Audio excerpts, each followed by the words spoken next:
మొన్న చంద్రబాబు గారు బిల్ గేట్స్ని కలిసి వచ్చారు. బిల్ గేట్స్ అంతకుముందు ఒకప్పుడు ఆయన ద్వారా ఆంధ్రాకి సాఫ్ట్వేర్ తెచ్చాం, ఈ దఫా ఆయన ద్వారా ఆర్టిఫిషియల్ ఇంటెలిజెన్స్ అంటూ ఒకటి. నేను అప్పుడే చెప్పాను, బిల్ గేట్స్ని నమ్మద్దు, వాడు పరమ దరిద్రుడు, సోరోస్ బ్యాచి, ప్రపంచంలో ఎదవేషాలు వేసే దాంట్లో వాడు అన్నట్టు. ఇప్పుడు రష్యా తాజాగా బిల్ గేట్స్ మీదన రష్యన్ సైన్యం సీరియస్ అయింది. తాజాగా major general Alexei Rtishchev, deputy chief of the nuclear chemical and biological protection troops of the Russian armed forces, Bill Gates ఫౌండేషన్ని, గేట్స్ని తీవ్రంగా తప్పుపట్టాడు.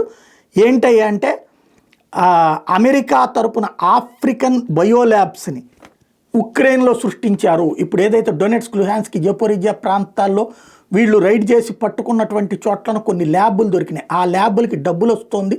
ఆ ల్యాబులు ఏమని పేరు చెప్తున్నారు, అమెరికా ఏది గేట్స్ ఫౌండేషన్ తరపున అని చెప్తున్నారు. కానీ గేట్స్ ఫౌండేషన్ అక్కడ చేస్తున్నటువంటిది ఏంటయ్యా అంటే ఏది మన కెమికల్ బాంబ్స్ అంటారు కదా, వాటిని అంటే మానవుల్ని చంపడానికి, ఇప్పుడు మన కరోనా సృష్టించిన బయోలాజికల్ వెపన్స్ తయారు చేయడానికి ఉపయోగిస్తున్నారు అన్నటువంటి విషయాన్ని కనిపెట్టింది.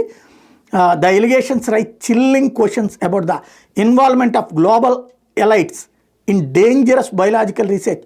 Could this mark a turning point in the ongoing global debate about biolabs and their purpose? What is being hidden from the public?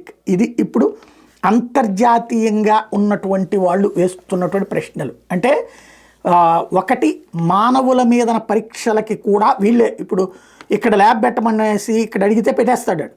అప్పుడేంటి, మన మనుషుల మీద వాడు అక్కడ తయారు చేసిన మందుల్ని ఇక్కడ మన మీద ప్రయోగాలు చేస్తాడు. అత్యంత ప్రమాదకారి బిల్ గేట్స్, అది గుర్తుపెట్టుకోవాల్సింది.